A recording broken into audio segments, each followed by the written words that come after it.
chiều của trưa sáng này tối.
Độ trống là và đúng không?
nồng họ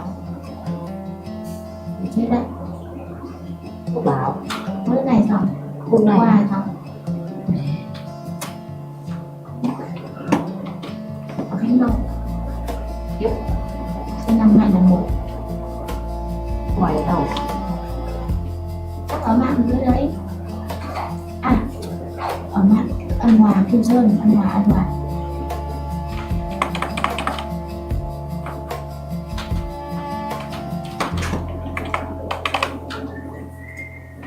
bao xong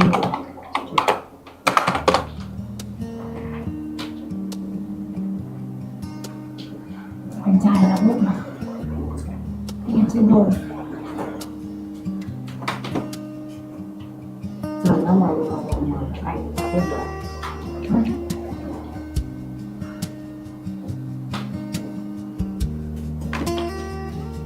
nó người đâu nó ở bên mộng cái bọn gì nó mặc quần áo đồng anh đó làm gì đấy Hãy subscribe cho kênh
Ghiền Mì Gõ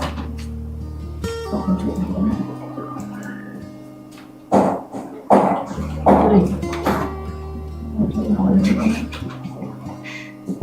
không bỏ lỡ những video hấp dẫn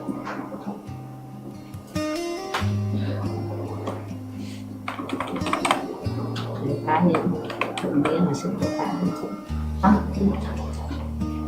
nó lên sức khỏe cá nó đau đầu càng gì nó lúc đó vậy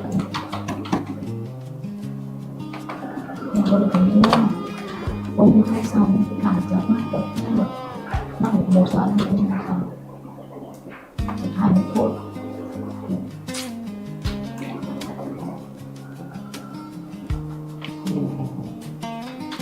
hắn ngủ cái kiểu ngủ ở thôi là mày làm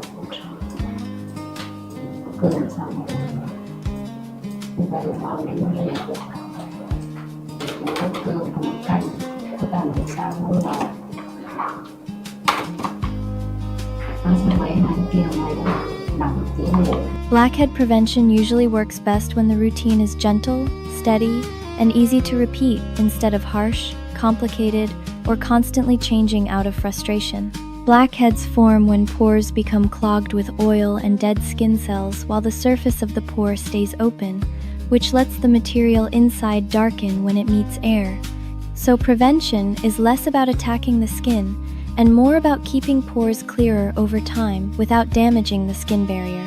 A mild cleanser used in the morning and again at night is often a stronger foundation than rough scrubs, cleansing brushes, or very hot water, because irritation can leave the skin tighter, redder, and harder to manage. Wash with lukewarm water. Use your fingertips instead of scrubbing tools, and pat dry instead of rubbing hard with a towel. Try not to touch your face constantly. Rest your cheeks on your hands, or let sweat, dirty phone screens, helmet straps, tight hats, oily hair, greasy hair products, and old pillowcases keep pressing against the same areas day after day. If you sweat after exercise or hot weather, it helps to rinse or cleanse the skin soon afterward. Choose non-comedogenic or oil-free products when possible, including moisturizer, sunscreen, makeup, and anything likely to reach your forehead or temples. Remove makeup before bed, keep heavy pomades away from the face, and remember that moisturizer is not the enemy.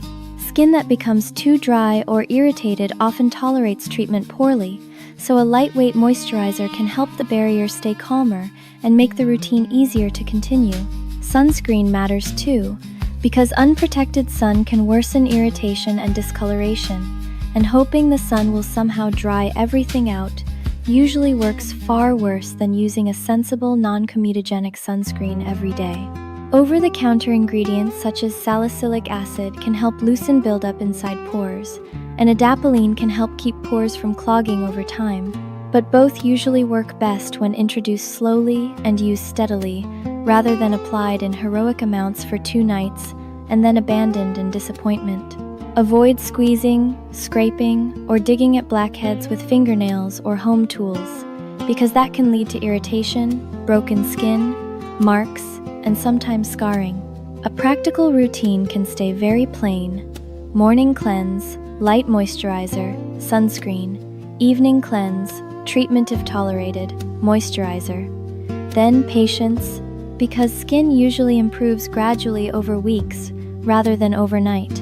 And once that calm little routine is settled on the bathroom shelf and doing its quiet work without drama, it is far more enjoyable to think about the outrageous weekend when the residents of Magnolia Crescent Senior Living accidentally received a full wedding photo booth and, in the span of 72 hours, turned into the most photogenic, competitive, over-accessorized group of older Americans in western North Carolina. Magnolia Crescent sat just outside Asheville, where the roads curled gently, the porches were deep, the hydrangeas minded everybody's business, and every public event somehow involved either pound cake or extension cords.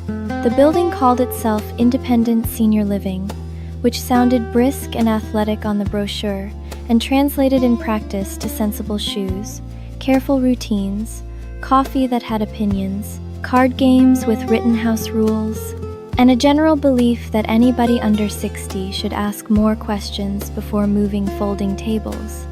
The people who mattered most in the photo booth affair did not begin as a squad. They became one by the ancient method of standing too close to nonsense and refusing to step back.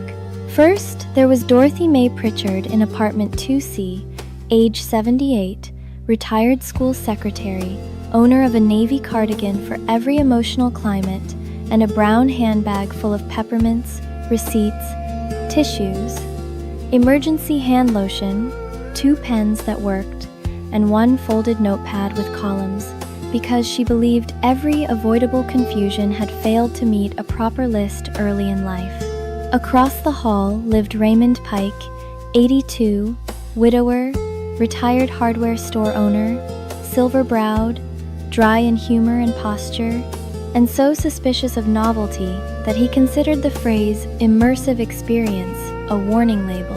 Down the corridor was Loretta Jean Mercer, 74, former beauty salon owner, silver curls, coral lipstick, floral scarves, and a spine straight enough to shame weak furniture. On the first floor by the side entrance lived Walter Boone, age 84, retired rural mail carrier, soft-spoken, observant, and permanently equipped with peppermints in one pocket and a folded handkerchief in the other, as if reassurance and preparedness should never be separated. There was also Naomi Bell, age 76 widow, former church pianist and choir helper, whose voice stayed honey-soft until disorder crossed a certain line, at which point it rang out bright enough to redirect crockpots and weak decisions from 50 feet away. Finally, there was Earl Sutter, in one, a 79, retired mechanic, broad-handed, careful-backed, deeply unconvinced by ring lights, scented sparkling water, and any hat that did not primarily exist to block weather. The trouble arrived at 3:18 on a Friday afternoon in the form of a white delivery van with pink lettering that said Bluebird Celebrations. 2 young men with matching beards and identical levels of confidence, wheeled in black cases, collapsible poles, a rolled backdrop, one printer on a cart, a basket of costume props, and a sign that read, Madison and Clayton's Forever Snap Station. Gloria at the front desk, who had survived 11 years of package misdelivery, prescription confusion, suspicious casseroles, and one unfortunate turtle in the laundry sink, stepped around the ficus and said, "No." One of the beard men smiled professionally and said, "Wedding suite set up for Magnolia Crescent." Gloria looked at the sign, looked at the building, looked back at him, and said, "This is Magnolia Crescent Senior Living. We have 2 widowers named Clayton, 1 great-granddaughter named Madison, and not a single wedding suite." The man checked the invoice, frowned, and read aloud the address, which was 1 digit off from Magnolia Crest Event Barn, a wedding venue 4 miles away that often rented out faux rustic things to people named Madison and Clayton. "Well," he said, with the fading confidence of a man who sees his afternoon turning into paperwork, "that's not ideal." He called his manager. The manager did not answer. He called again. He got voicemail. He sighed the sigh of the privately defeated and said they were already 2 counties behind schedule, the wedding barn had not answered any calls either, and someone could come retrieve everything Monday morning. "You cannot leave a whole wedding machine in my lobby for the weekend," Gloria said. "Ma'am," said the second beard man, looking at the cases and the clock, and then briefly at the moral horizon. "Apparently I can." They carried the equipment into the common room because the lobby was too small and the sunshine was turning mean. Then they left. Gloria stood in the doorway with her hands on her hips while the residents gathered like weather around a porch light. Dorothy arrived first because she had heard the word wedding and disapproved on administrative grounds before facts were even offered. Loretta Jean came because she thought perhaps there might be flowers worth rescuing. Walter came because he had seen a printer on wheels, which is rarely a sign of ordinary peace. Naomi came because someone from 3B whispered that there's a machine in the common room that makes you pretty. Earl came because he had heard there was a ring light and wanted to know what problem civilization was. Now, solving badly. The machine sat there in the middle of the room like a glossy, overlit promise. The backdrop was pale ivory with tiny gold stars. The printer had a slot ready to spit out little photo strips. The basket of props held feather boas, paper crowns, cardboard mustaches on sticks, plastic pearls, giant novelty glasses, satin gloves, bow ties, cowboy hats, fake roses, and one tiara so aggressively hopeful that even Loretta Jean blinked at it twice. A laminated instruction card explained that guests should stand in front of the curtain, tap the screen, choose a filter, smile, and receive a printed strip of memories to take home. "This is indecent," Dorothy said. "This," said Loretta Jean, lifting the tiara delicately by 1 point, "is undersupervised." Walter read the instruction card. Naomi peered into the basket. Earl squinted at the ring light and asked, "Does it have to shine like that, or is it proud?" The first photo happened by accident, which is the usual way good trouble begins. Mr. Talbert from 3A, who had wandered in to ask whether supper was moved because of the equipment, tripped on the hem of the backdrop rug, reached for balance, and slapped the touchscreen. The booth chirped cheerfully, counted down from 3, and flashed before anyone had the dignity to intervene. When the strip printed out, Gloria grabbed it first, then stared, then laughed so hard she had to put it down on the table. In the 4-frame strip, Mr. Talbert looked progressively more alarmed, and in the final image Loretta Jean was visible in the background holding the tiara at arm's length like disputed evidence. The room collapsed. Even Earl laughed, though he tried to turn it into a cough halfway through. Once older Americans laugh together at something stupid enough, the rest is mostly logistics. Within 20 minutes, somebody had sat Mr. Talbert back in front of the booth, just to see if it respected him better the second time. It did not. The second strip was somehow worse, and therefore much better. Walter was persuaded to stand in for a calm example, and looked so quietly handsome in all 4 frames that 3 widows from the 2nd floor suddenly became interested in whether the machine adjusted posture. Naomi, who initially claimed she was only observing, ended up in a feather boa with such delighted horror on her face that the picture later lived on the bulletin board for 9 months. Earl refused 3 times, which meant he would absolutely end up in the booth before sunset, and sure enough, by 5:30, someone had placed a cardboard mustache under his nose and captured the exact expression of a man who had entered the afternoon expecting coffee and found himself representing comedy at a civic level. By supper, the photo booth had already broken the building's normal weather. People lingered in the common room after meals. They returned with brushed hair and lipstick and cardigans, just because the air conditioning can't be trusted. Gloria made a sign-up sheet to prevent physical and moral pile-ups.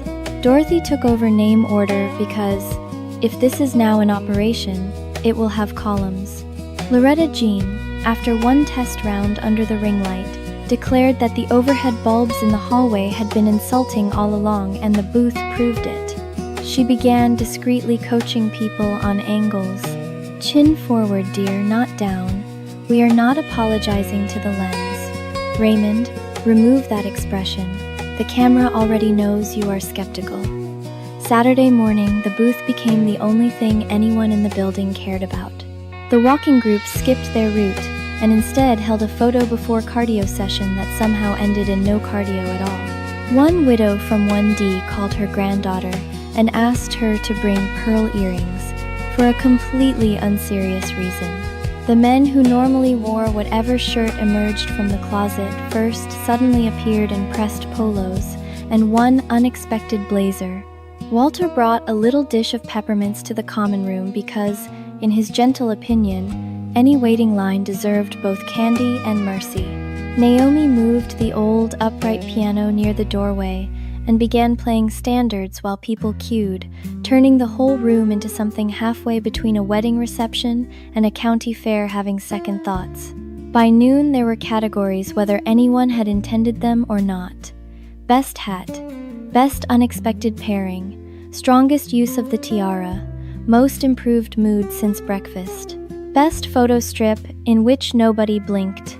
Dorothy, who claimed to reject all of this as administrative drift, had already started a clipboard labeled Print Outstanding and was assigning tape to strips selected for the bulletin board. That was how the social geometry of Magnolia Crescent began to shift.